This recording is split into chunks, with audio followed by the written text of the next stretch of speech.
il faut que je vérifie l'accord des participes passés avec avoir dans ce texte-là.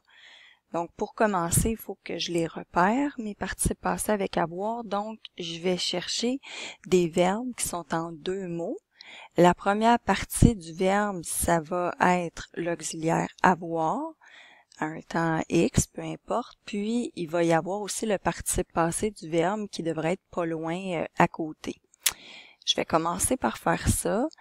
Alors, la bouteille d'eau était à moitié pleine. Bon, ici, mon verbe, c'est « était », c'est même pas le verbe « avoir ». Le verbe est pas en deux mots. Alors, c'est impossible, j'ai pas de participe passé avec « avoir » dans cette phrase. Je continue. Il l'a ouvert et en a versé le contenu sur sa tête. Ah, ben ici, a ouvert, je pense que ce serait un participe passé avec avoir parce que j'ai le verbe avoir ici. Puis ça, en fait, c'est le verbe ouvrir.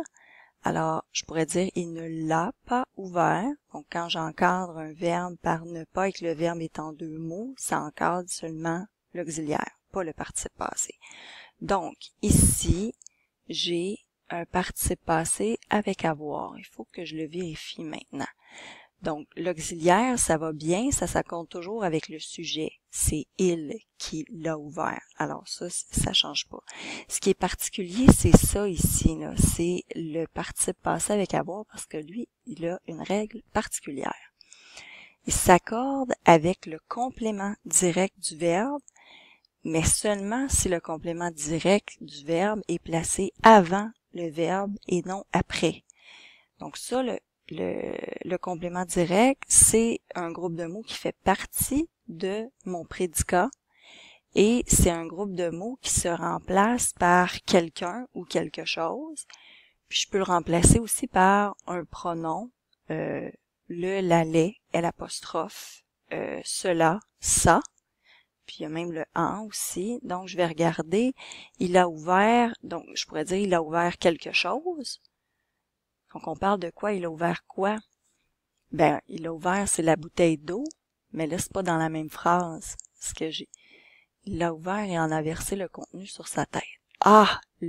La bouteille d'eau, là, c'est ça ici, c'est le L apostrophe.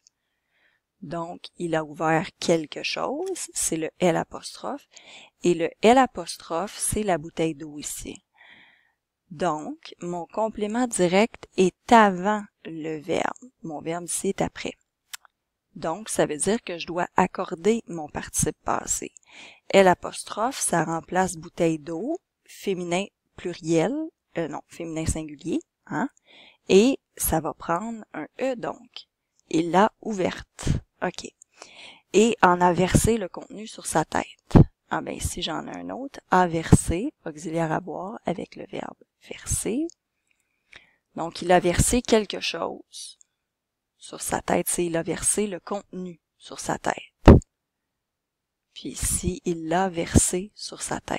Donc, ici, j'ai un complément direct, mais il est placé après mon verbe.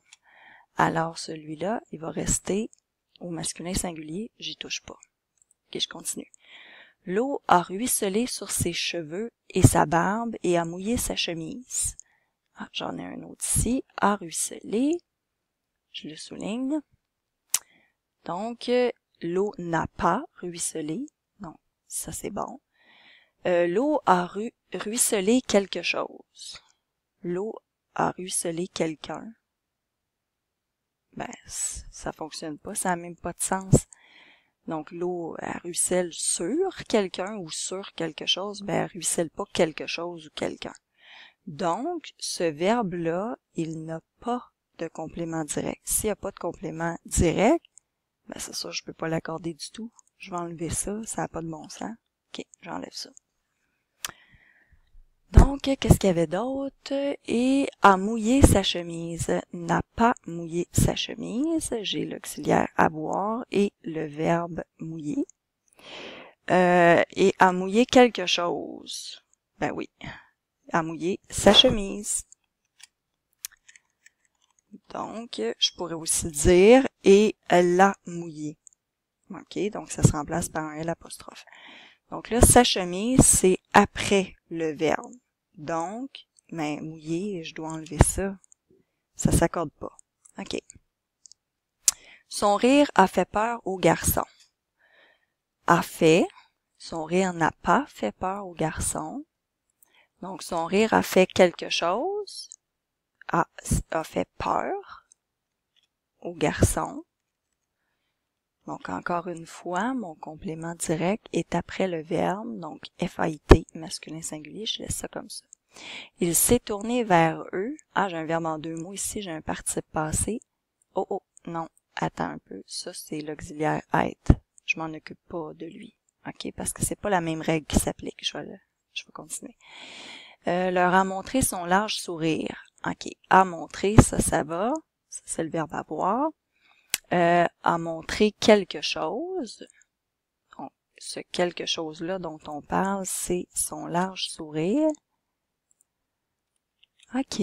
Alors, ça, c'est encore après le verbe. Je laisse ça comme ça, alors, masculin singulier.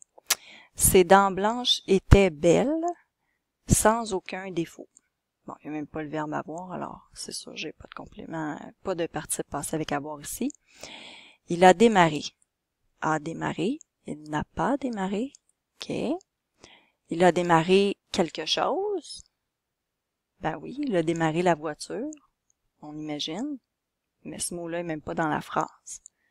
Donc, je peux pas l'accorder. Je vais le laisser comme ça, alors, masculin singulier. Soulayed, avant de les quitter, leur a encore dit, ici, a dit, donc, n'a pas dit. Soulayed leur a encore dit quelque chose. Ce quelque chose-là, c'est cette parole-là. Donc, j'ai un complément direct, mais le complément direct est après mon verbe. Alors, DIT, masculin singulier. Dieu vous a choisi. Encore le verbe avoir avec le verbe choisir. Dieu vous a choisi quelque chose. Non, il n'a pas choisi quelque chose. Dieu a choisi quelqu'un. Dieu a choisi vous. Il parle des garçons de tout à l'heure. Donc là, par exemple, mon complément direct est avant mon verbe. Alors là, je dois accorder en genre et en nombre avec ce complément direct-là. Donc, vous, ce sont les garçons ici. Donc, masculin pluriel. Je vais d'abord ajouter un S ici. Dieu vous a béni. La phrase est construite exactement pareil. A béni.